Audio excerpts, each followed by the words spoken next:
Side खबरों के लिए सब्सक्राइब करें फ्लेम मीडिया और उसके बाद बेल आइकन को प्रेस करें ताकि सबसे पहले आपको मिले एक्सक्लूसिव खबरें।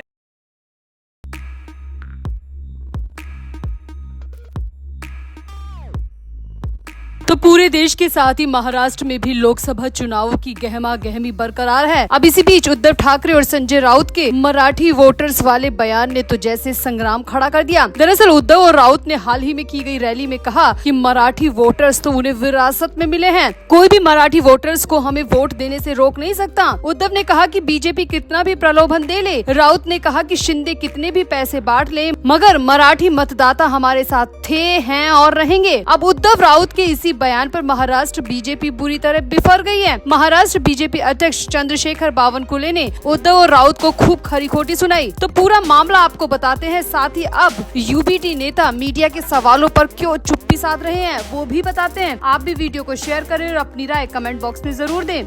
तो इस लोकसभा चुनाव में सबसे दिलचस्प मुकाबला महाराष्ट्र में है। सबसे कड़े मुकाबले वाले राज्य में बीजेपी की कमान महाराष्ट्र बीजेपी अध्यक्ष चंद्रशेखर बावनकुले के हाथ में है। वो राज्य भर में प्रचार के लिए भागदौड़ कर रहे हैं। उन्होंने महाराष्ट्र की सभी 48 सीटों का दौरा किया। अब वो मुंबई की 6 सीटों समेत आखिरी दौर की सभी 13 सीटों पर चुनावी रणनीति बनाने में व्यस्त है। और अब बावनकुले ने उद्धव और राउत के मराठी वोटर्स वाले बयान पर तीखा पलटवार किया है। दरअसल चंद्रशेखर बावनकुले ने कहा कि उद्धव और राउत कहते फिर रहे हैं कि शिवसेना टूटने के बाद भी मराठी वोटर्स उद्धव ठाकरे के साथ हैं, तो ये उद्धव ठाकरे की सबसे बड़ी गलतफहमी है। बावनकुले ने कहा कि मराठी वोटर्स उद्धव की जागीर नहीं है, हम खुद मराठी हैं। हमारे समाज बिरादरी के लोग तो उद्धव का नाम भी अपनी जुबान पर नहीं लेना चाहते। बावनकुले ने आगे कहा कि असल में उद्धव लोगों के मन में ऐसा भ्रम पैदा कर रहे हैं कि मराठी वोटर्स उद्धव के साथ है, जबकि धरातल पर जाकर देखे, जमीन पर जाकर देखे तो सच्चाई पता चलेगी। चंद्रशेखर बावनकुले ने आगे कहा कि मैं जुबानी नहीं आंकड़ों पर बातें करने वाला व्यक्ति हूँ। तो याद दिला दूं कि बिना शिवसेना के बीजेपी 2 अलग अलग चुनाव लड़ी थी। 2017 में मुंबई महानगर पालिका के चुनाव में बीजेपी को शिवसेना से सिर्फ 2 ही सीट कम मिली थी। उससे पहले 2014 की विधानसभा में बीजेपी ने राज्य में 122 सीटें हासिल की थी और उद्धव सेना हमसे आधी भी नहीं जीत पाई थी। मुंबई में भी शिवसेना से ज्यादा सीटें हमने जीती थी। मराठी वोटर्स ने हमें वोट दिए थे, तब भी हम जीते थे और अब भी मराठी वोटर्स हमें वोट देंगे, इसीलिए बीजेपी भारी मतों से जीतेगी। इसीलिए ये भ्रम पूरी तरह से उद्धव ठाकरे को दिमाग से निकाल देना चाहिए कि मराठी वोटर्स उनके साथ हैं। महाराष्ट्र बीजेपी अध्यक्ष बावनकुले ने ये भी कहा कि उद्धव शिवसेना टूट का आरोप बीजेपी पर लगाती है, जो कि सरासर गलत है। बीजेपी ऐसा घिनौना काम नहीं करती। बीजेपी सभी को जोड़ने का काम करती है, तोड़ने का नहीं। हम जोड़ने में विश्वास करते हैं। बावनकुले ने आगे कहा कि उद्धव को तो उनकी करनी का फल मिला है। अपने मूल हिंदुत्व को छोड़कर उद्धव ऐसे लोगों से जुड़े जिनका बाला साहब हमेशा विरोध करते थे। बाला साहब ने हमेशा कांग्रेस शरद पवार का विरोध किया और मुख्यमंत्री बनने के लिए उद्धव उन्हीं से जाकर मिल गए। हिंदुत्व के साथ खड़े रहने वाले उद्धव की ये भूमिका लोगों को जरा भी पसंद नहीं आई और उनके ही लोग उनसे नाराज हो गए, इसीलिए उनकी पार्टी टूट गई, ना कि हमारी वजह से।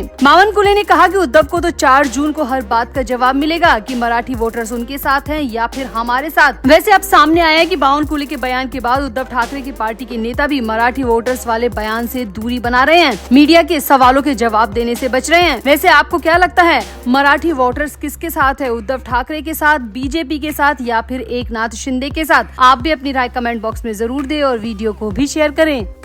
तो महाराष्ट्र में लोकसभा चुनाव के चौथे चरण में 11 सीटों पर लोग अपने मतों का प्रयोग करेंगे, लेकिन इसी बीच उद्धव गुट के सांसद संजय राउत ने सीएम एकनाथ शिंदे पर बड़ा और सनसनीखेज आरोप लगा दिया। राउत ने आरोप लगाते हुए कहा कि नासिक आते समय एकनाथ शिंदे मुंबई से अपने साथ पैसों से भरे बैग लेकर गए हैं। राज्य में विपक्षी दल के नेता ने आरोप लगाया कि चुनाव में लोगों के बीच पैसे बांटे जा रहे हैं, इसीलिए सीएम एकनाथ शिंदे भी कैश से भरकर बैग लेकर जा रहे हैं और लोगों को लुभाने के लिए वहां पर कैश बांट रहे हैं, जो कि संविधान का और कानून का सीधे तौर पर उल्लंघन है। यहाँ पर संजय राउत ने चुनाव आयोग से कार्रवाई की मांग भी की है, साथ ही साथ पुलिस से इस पूरे मामले की जांच की मांग भी की है। संजय राउत ने सोशल मीडिया साइट एक्स पर एक पोस्ट शेयर किया है। इस पोस्ट में राउत ने एक वीडियो भी शेयर किया है, जहाँ सीएम एकनाथ शिंदे प्लेन से उतरते हुए नजर आ रहे हैं। वहीं उनके साथ 2 बॉडीगार्ड सीएम एकनाथ शिंदे का सामान लेकर आगे बढ़ रहे हैं। उनके हाथों में बैग भी नजर आ रहे हैं। इस पर संजय राउत ने चुनाव को मेंशन करते हुए लिखा कि 2 घंटे के दौरे के लिए पुलिस इतने भारी बैग क्यों लेकर जा रही है, कौन सा सामान नासिक पहुंचाया जा रहा है। यहाँ आपको बता दें कि इस वीडियो के मुताबिक 2 बॉडीगार्ड के हाथ में एक सूटकेस और एक बैग देखा जा सकता है। अभी तक ये स्पष्ट नहीं हो पाया है कि इन बैगों में वास्तव में है क्या। हालांकि संजय राउत ने पैसों के वितरण पर सवाल उठाते हुए पूछा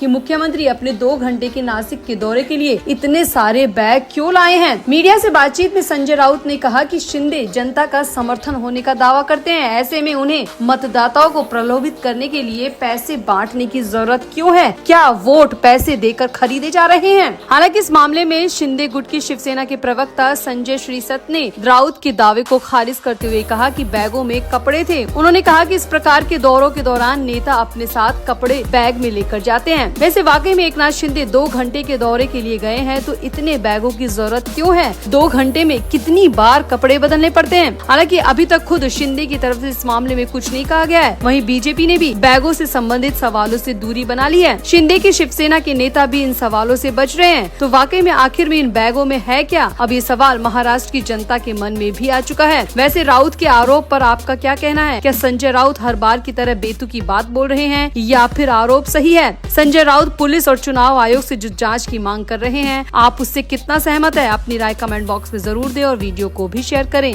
तो मुंबई की 6 लोकसभा सीटों में से एक उत्तर मध्य हॉट सीट बनी हुई है, जहां बीजेपी ने मशहूर वकील उज्जवल निकम को प्रत्याशी बनाया है। वहीं महाविकास अघाड़ी की तरफ से मुंबई कांग्रेस अध्यक्ष वर्षा गायकवाड़ मैदान में है। वैसे तो इस लोकसभा सीट पर इन दोनों की सीधी टक्कर मानी जा रही है, लेकिन यहां से कुल 27 उम्मीदवार चुनाव लड़ रहे हैं, जिनमें से 15 उम्मीदवार मुस्लिम हैं। यहां से प्रकाश अंबेडकर की पार्टी ने भी अपना उम्मीदवार उतार रखा है। इस सीट पर अभिनेता, वकील और प्रोफेसर समेत कुल 87 प्रत्याशी एक दूसरे को टक्कर दे रहे हैं, एक दूसरे के वोट काटने के लिए तैयार बैठे हैं। अब इस सीट पर 20 मई को वोटिंग होनी है और वोटिंग से ठीक पहले एक बार फिर से सुशांत सिंह राजपूत का मुद्दा गर्मा गया है। जी हाँ, वैसे तो कई नेता राजनेता सुशांत सिंह राजपूत के मुद्दे पर अलग अलग बयान देते रहे हैं, मगर मनोज वाजपेयी के हालिया इंटरव्यू के बाद एक बार फिर से सुशांत का जिक्र शुरू हो गया। अब खबर है कि मशहूर वकील और बीजेपी के उम्मीदवार उज्जवल निकम ने भी सुशांत के मुद्दे पर बयान दिया है। दरअसल निकम एक रैली को संबोधित करने गए थे और रैली के बाद मीडिया कर्मियों के सवालों का जवाब दे रहे थे। इस दौरान एक मीडिया कर्मी ने पूछ लिया कि क्या वो सुशांत सिंह राजपूत केस पर स्थिति को साफ कर सकते हैं, क्योंकि मुंबई में सुशांत के फैंस आज भी सच्चाई जानना चाहते हैं। तो निकम ने वैसे तो सुशांत के मुद्दे पर बोलने से मना कर दिया, मगर फिर बोले कि देखिए, ये केस पहले दिन से, पहले मिनट से शीशे की तरह साफ था। मुझे समझ नहीं आता कि केस को इतना क्यों खींचा गया, इतना क्यों मोड़ा गया। निकम ने कहा कि सीबीआई के पास भी बोलने के लिए कुछ नहीं है, क्योंकि सारे सबूत खत्म हो चुके हैं, गवाह बचे नहीं, ऐसे में सीबीआई कुछ भी कहने की स्थिति में नहीं है। निकम ने कहा कि फिर भी मैं न्यायपालिका और कानून में भरोसा रखने वाला व्यक्ति हूँ, इसीलिए यही कहूँगा कि देर से ही सही, मगर एक न एक दिन सच बाहर जरूर आएगा। अब निकम ने ये तो नहीं कहा कि सुशांत के साथ क्या हुआ था क्या नहीं, लेकिन ये जरूर कह दिया कि सच एक न एक दिन सामने जरूर आएगा, जो कि बड़ा इशारा है कि वो किसी ऐसे सच की बात कर रहे हैं जिसका शक फैंस को शुरू से था। तो आपको क्या लगता है, क्या सुशांत सिर्फ चुनावों में लिया जाने वाला नाम बनकर रह गया है? क्यों सुशांत के न्याय के लिए, इंसाफ के लिए, सच्चाई को बाहर लाने के लिए कोई भी राजनेता नेता आगे नहीं आ रहा? क्या वाकई में सुशांत सिंह राजपूत का मुद्दा सिर्फ एक पॉलिटिकल मैटर बनकर रह गया है? आप भी अपनी राय कमेंट बॉक्स में जरूर दें और वीडियो को भी शेयर करें।